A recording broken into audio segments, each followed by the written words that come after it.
আমরা জানি। তাহলে ওনাকে উপেক্ষা করার কি মানে মহর্ষি? দেবী সরস্বতী, আমরা ব্রহ্মাদেবকে উপেক্ষা করিনি, বরং উনিই আমাদের অনাদর করেছেন। ক্ষমা করবেন দেবী, কিন্তু আমরা ব্রহ্মলোকে অতিথি, আর আমাদের আগমনেও ব্রহ্মাদেব নিজের চোখ খুললেন না। গুরু বৃহস্পতি ঠিকই বলেছেন, না স্বাগত না আপ্যায়ন, এটা অপমান ছাড়া আর কি। সুস্বাগতম গুরু শুক্রাচার্য আর গুরু বৃহস্পতি। যেটা চেয়ে নিতে হয় সেটাকে সম্মান বলে না, বরং এটা অপমান তুল্যই। আপনি কি বলতে চাইছেন গুরু শুক্রাচার্য? আর এত ক্রোধ কিসের? সেটাও আমার সম্মুখে, ব্রহ্মাণ্ডের রচয়িতার সম্মুখে। এই দেখুন ব্রহ্মাদেবের অহংকার। এই অহংকারের জন্যই উনি সবাইকে অপমান করেন। এটা উচিত নয় ব্রহ্মাদেব। আমি অনুচিত কি করলাম একটু বিস্তারিত বলুন। আপনি তো সৃষ্টি নির্মাণ করেছেন, কিন্তু আপনি নিজের অধিকার আর নিজের লাভের কথা মনে রেখেই করেছেন। একজন লোভী রাজার মতন নিজেকে মহান প্রতিষ্ঠিত করতে চান, সৃষ্টিকে নিজের নিয়ন্ত্রণেই রাখতে চান। এই সৃষ্টি আমার রচনা হলেও এর প্রত্যেকটি বস্তু, গাছপালা, জলবায়ু, কিরণ, সমস্ত জীবের জন্য, মানুষের জন্য। তাহলে আমার স্বার্থ কি করে হলো? স্বার্থ হলো মহান হবার, নিজেকে সর্বশ্রেষ্ঠ প্রমাণ করবার। থামুন।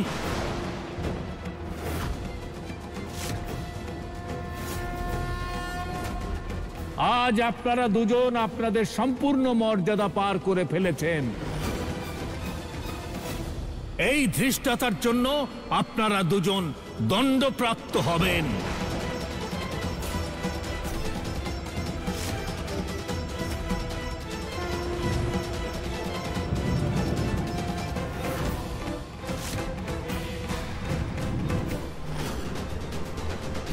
দেবর্ষি নারদ, আপনি ব্রহ্মাদেবের ক্রোধ থেকে আমাদের রক্ষা করুন। নারায়ণ নারায়ণ। হ্যাঁ পরম পূজ্য পিতামহ, দয়া করে আপনি শান্ত হন। নিজের ক্রোধকে শান্ত করে ক্ষমা করে দিন এদের। ওনারা আপনাকে অনাদর করেনি, ওনারা সদাচারী। এত কিছু হয়ে যাবার পরও আপনি ওনাদের সদাচারী বলছেন? হ্যাঁ পরম পূজ্য পিতামহ, কারণ সমুদ্র মন্থনে উৎপন্ন দেবী লক্ষ্মীর এই দুইজন গুরু ত্রিগুণাতীতের খোঁজ করছিলেন। দয়া করে এদের ক্ষমা করে দিন পরম পূজ্য পিতামহ, ক্ষমা করে দিন এদের।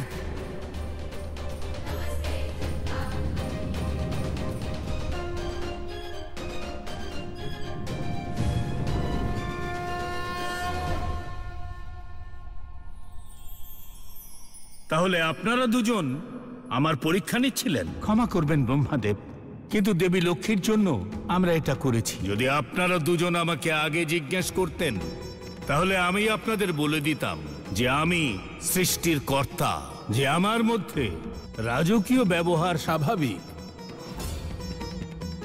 অর্থাৎ আমি রজগুণের অধীন। অর্থাৎ পরম পূজ্য পিতামহ আপনি ত্রিগুণাতীত নন? না, রজগুণ রাশিগুণ হয়, যা তমগুণ আর শতগুণকে শক্তি যোগায়, তাকে কর্ম করার জন্য প্রেরণা যোগায়। ব্রহ্মাদেবের ব্যবহার রজগুণের অধীন ছিল, সেই জন্য উনি ত্রিগুণাতীত ছিলেন না। গুরুদেব, তারপরে কি হলো? তারপর আমরা কৈলাসে পৌঁছই মহাদেবের পরীক্ষা নেবার জন্য। নারায়ণ নারায়ণ। প্রণাম মহাদেব।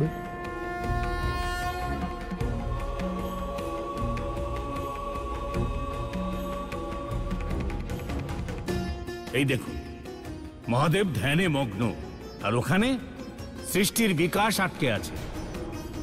সমুদ্র মন্থনের বিষ পান করে মনে হচ্ছে ওনার কার্য সম্পূর্ণ হয়েছে।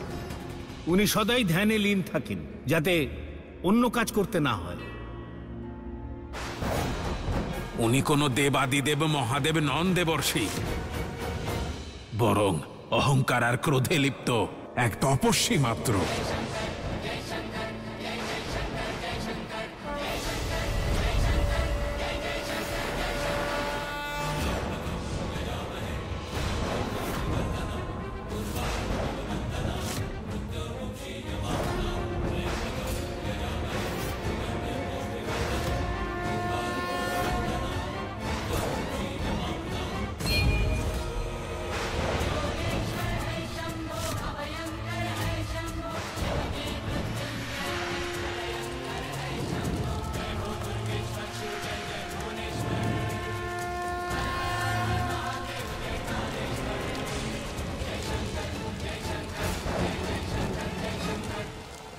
ত্রাহিমাম, ত্রাহিমাম প্রভু, ত্রাহিমাম প্রভু, ত্রাহিমাম প্রভু। ত্রাহিমাম প্রভু, ত্রাহিমাম।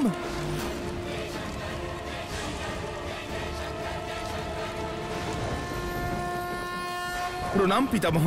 মহাদেব, নিজের ক্রোধ শান্ত করুন, ক্ষমা করে দিন ওনাদের। হ্যাঁ দেবাদিদেব মহাদেব, দয়া করে আপনার ক্রোধকে শান্ত করুন, ক্ষমা করে দিন এই দুজন গুরুকে। এই দুজন আপনাদের ত্রিদেবের ত্রিগুণকে জানার দুঃসাহস করেছেন। দেবর্ষি নারদ সত্যই বলেছেন, দেবী লক্ষ্মীর জন্য ত্রিগুণাতীতের খোঁজ করছেন।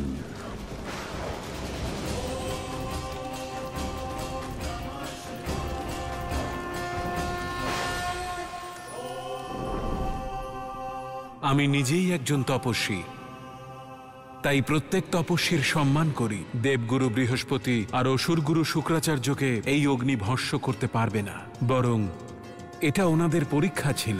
আর এই অগ্নি পরীক্ষার ফলেই এই দুইজন গুরু পূর্বের থেকে আরো বেশি শক্তিশালী হয়েছেন।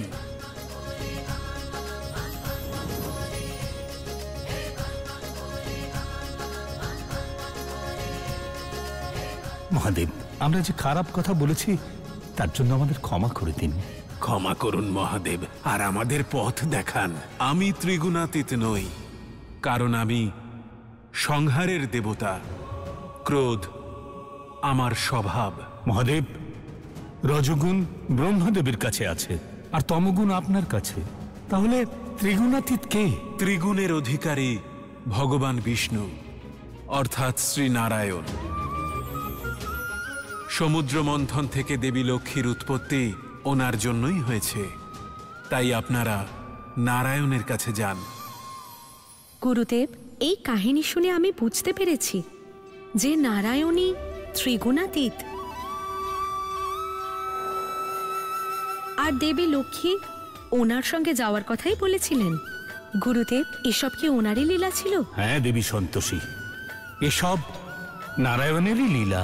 তাহলে এই সত্য জানাবার পরে কি হয়েছিল? নারায়ণ নারায়ণ। প্রণাম প্রভু। প্রণাম নারায়ণ। আপনারা এখানে, আপনাদের তিনজনকে স্বাগত জানাই। আজ আপনারা এটা প্রমাণ করে দিয়েছেন যে আপনারা মহান। ব্রহ্মাদেব আর মহাদেবের পরীক্ষা নেওয়া সহজ কাজ নয়, তবুও আপনারা তিনজন আপনাদের প্রাণ সংকটে ফেলে এই কাজ করেছেন, যা প্রশংসনীয়। নারায়ণ, আপনি ধন্য। আপনার মধ্যে কোনো বিকার নেই। কাম, ক্রোধ, লোভ, মায়া, এ সব কিছুর ঊর্ধ্বে আপনি। বাস্তবে আপনি ত্রিগুণাতীত। আপনাকে শত শত প্রণাম। ত্রিগুণাতীতের দর্শন আর ওনার সঙ্গে কাটানো সময় অদ্ভুত আর অবিস্মরণীয়। আসলে কি বলতো, পাড়ার লোকেরা আমাকে বাড়ি ছাড়া করেছে। তখন সিংহাসন বাবু আমাকে সাহায্য করলেন আর আমাকে এখানে নিয়ে এলেন। উপরওয়ালা করুন, ওনার মতো বড় মন যেন সবার হয়। বাবা, এসব কি বলছো? দেখ ইন্দ্র, আমাকে জেলে পাঠিয়ে তোর মা আমার সঙ্গে সব সম্পর্ক ছিন্ন করে দিয়েছে। ও ইচ্ছে মতো কাজ করেছে, আমিও আমার ইচ্ছে মতো কাজ করব। কুন্তী দেবী, চুরি, টিপ, এই যে সিঁদুর পরেছ না, এসব লোক দেখানো, এসবের কোনো মানে নেই। এ দিয়ে সম্পর্ক তৈরি হয় না। সম্পর্ক তৈরি হয় মন থেকে। তোমার মনে আমার জন্য কতটুকু জায়গা আছে তা সেদিনই বুঝতে পেরেছিলাম। শোনো না, আমি তোমায় মন থেকে সম্মান করি, তোমায় পুজো করি। হ্যাঁ, সব মিথ্যে কথা, সব ফালতু কথা। লায়লার সঙ্গে আমার অনেক পুরনো সম্পর্ক। অনেক বছর আগে আমি ওকে লখনৌ থেকে এনেছিলাম। কিন্তু এসব আমি তোমাকে কেন বলছি? তোমার বৌমা তোমাকে বলেনি?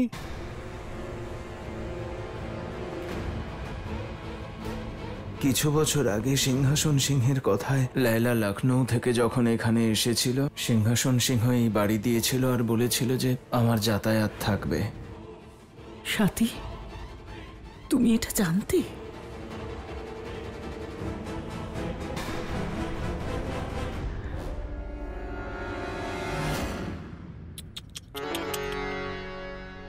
এটা কিন্তু ঠিক নয়, একদম ঠিক নয়। এটা তুমি এই কথাটা এটা ভেবে বলনি যে শুনে তোমার শাশুড়ি মা দুঃখ পাবেন।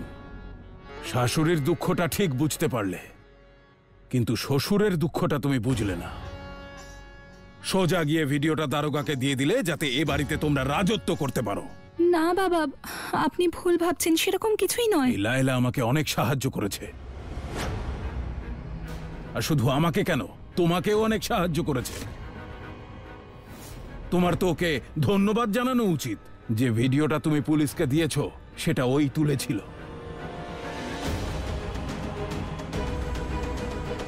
কুন্তী দেবী, তোমার যা করার ছিল তুমি করে ফেলেছো, যা ইচ্ছে হয়েছে করেছো, কিন্তু এবার আমার পালা। আজ থেকে লায়লা এই বাড়িতেই থাকবে।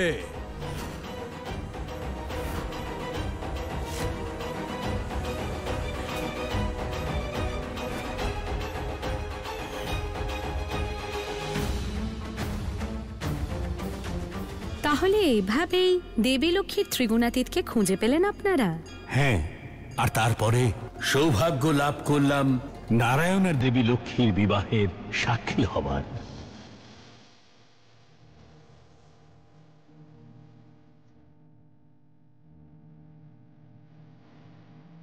প্রভু, এবার আপনারা প্রদক্ষিণ করুন।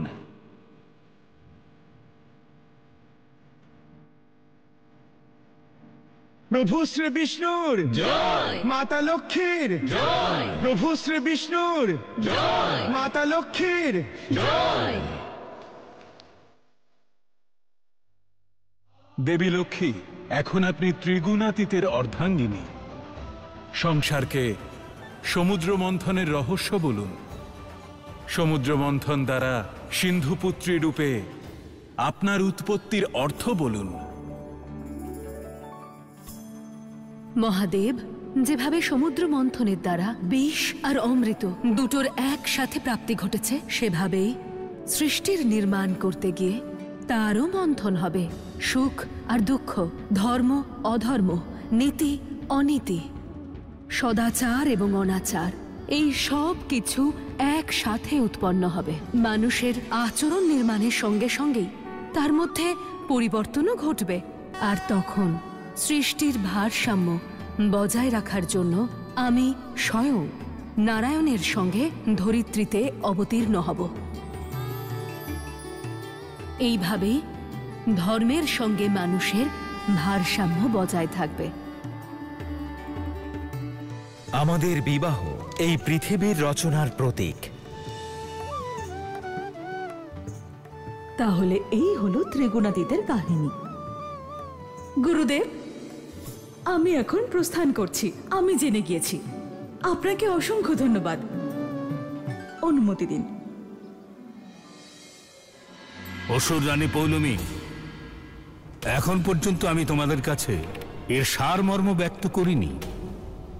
গুরুদেব, আমি কেবল সৌন্দর্যেই নয়, বুদ্ধিতেও সর্বশ্রেষ্ঠ। আমি সব জেনে গিয়েছি। আপনাকে অসংখ্য ধন্যবাদ। অনুমতি দিন, আমায় অতি শীঘ্র কৈলাসে পৌঁছতে হবে। গুরুদেব, অত্যন্ত সুন্দর বিবরণ দিলেন আপনি শ্রীনারায়ণের বিবাহের। আমি মানুষ চোখে যেন সেই সুন্দর দৃশ্য দেখতে পেলাম। এবার কৃপা করে আমাকে এই কাহিনীর সারার্থ বলুন। যখন যখন সৃষ্টিতে রজ আর তমর প্রভাব বৃদ্ধি হয়, তখন তখন সৃষ্টিতে বিষের নির্মাণ হয়। আর সৃষ্টির ভারসাম্য বজায় রাখবার জন্য প্রত্যেকবার ত্রিগুণাতীত অবতার রূপ ধারণ করেন, আর রজগুণ আর তমগুণকে নিজের মধ্যে সমাহিত করে তার প্রভাবকে কমিয়ে দেন। আর শুধু এটাই নয়, সমুদ্র মন্থনের সঙ্গে যখন দেবী লক্ষ্মী স্বয়ং বর নির্বাচন করেছেন, সেই থেকে নারী বর নির্বাচনের অধিকার পেয়েছে। আর তারপরে স্বয়ম্বর প্রথা শুরু হয়। গুরুদেব, এই কাহিনীর সারমর্ম চিরকাল মনে রাখার মতো। সৃষ্টির ভারসাম্য যেমন আবশ্যক, তেমনি এক নারী নিজের স্বামী নির্বাচনের অধিকার থাকাও আবশ্যক। দুটি বিষয়ই আজও প্রাসঙ্গিক। বাবা, আমি এইসব মেনে নেব না। ও কিছুতেই আমাদের বাড়িতে থাকবে না। ও কেন থাকবে না? এটা আমার সিদ্ধান্ত। বাবা, আমি মানছি যে মা যা করেছে তাতে তোমার কষ্ট হয়েছে, খারাপ লেগেছে। এখন তো সব ঠিক হয়ে গেছে, এরপরেও সব ঠিক হবে। তাহলে এসব কেন করছো? তো আমি ভুলটা কি করছি? কি ভুল করছি? একজন নিরাশ্রয়কে আশ্রয় দেওয়া ভুল নাকি? একজন ভুল মহিলাকে নিজের বাড়িতে রাখাটা অন্যায়। আরে তুই কেন এত মাথা ঘামাচ্ছিস? হ্যাঁ, আমি তো আর বিয়ে করছি না, ওকে বাড়িতে থাকতে দিয়েছি, এক কোনায় পড়ে থাকবে। মা, মা নিজেকে সামলান। মা, মা এরকম করবেন না, চুপ করুন।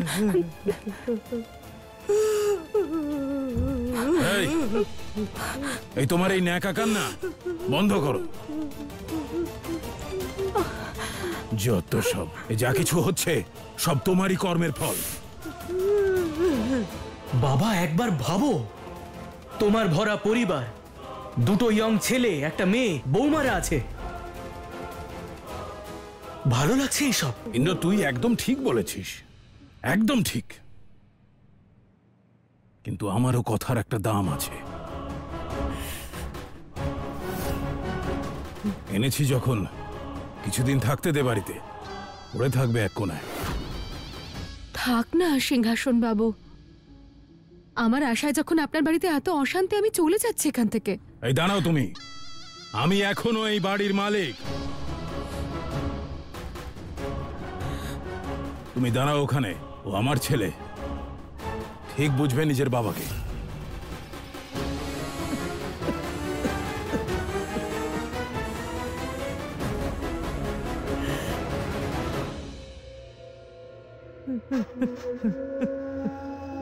কুন্তী দেবী, ছেলেকে তো কিছু বলিনি, কিন্তু তোমাকে বলছি, নিজের সীমার মধ্যে থেকো, নইলে দ্বিতীয়বার বিয়ে করতে একটুও দেরি করব না। বাবা, মা এমন কোনো ভুল করেনি যে আপনি ওনার সঙ্গে এরকম ব্যবহার করছেন।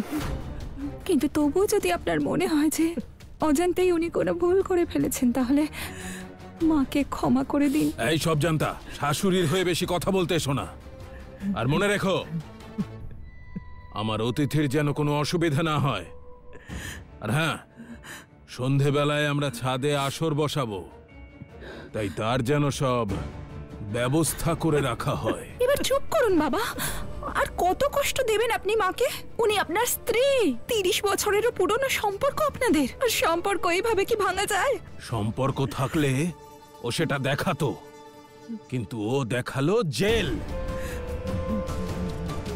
আর তোমার যদি মায়ের জন্য এতই চিন্তা হয়, তাহলে সব ব্যবস্থা তুমিই করবে। দেবেশকেও ডেকেছি, কোনো ত্রুটি যেন না থাকে। আর শোনো কুন্তী দেবী, ইন্দ্রর আগে গজগজ করতে করতে বেরিয়ে গেল, ওকে ভালো করে বুঝিয়ে দিও। আর যদি সেটা না পারো, তাহলে দরজা খোলা আছে, সোজা বাপের বাড়ি চলে যাবে।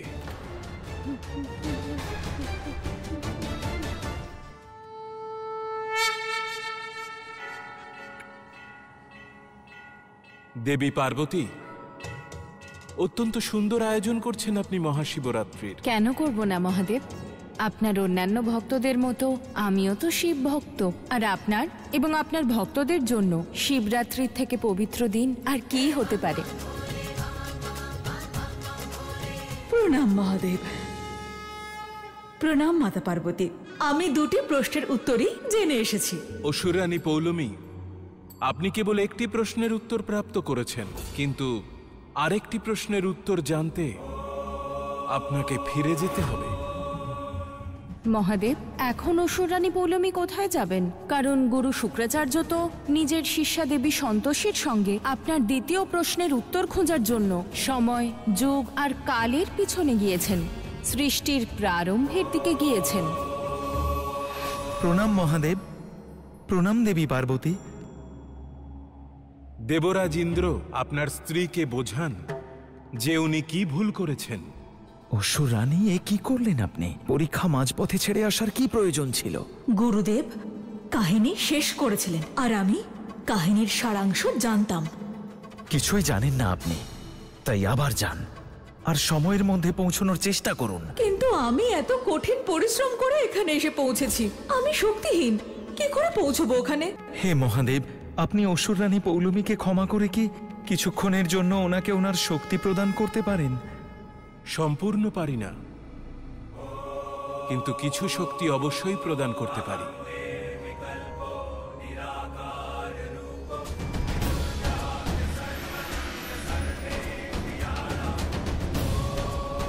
অসংখ্য ধন্যবাদ আপনাকে মহাদেব।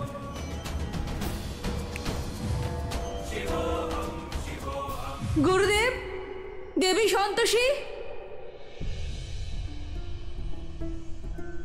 গুরুদেব, দেবী সন্তোষী।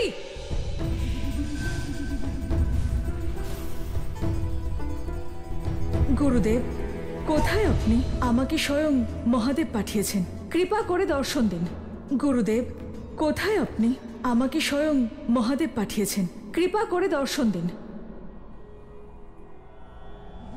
মনে হচ্ছে আমার স্বর গুরুদেবের কাছে পৌঁছচ্ছে না। কোন দিকে গিয়েছেন গুরুদেব?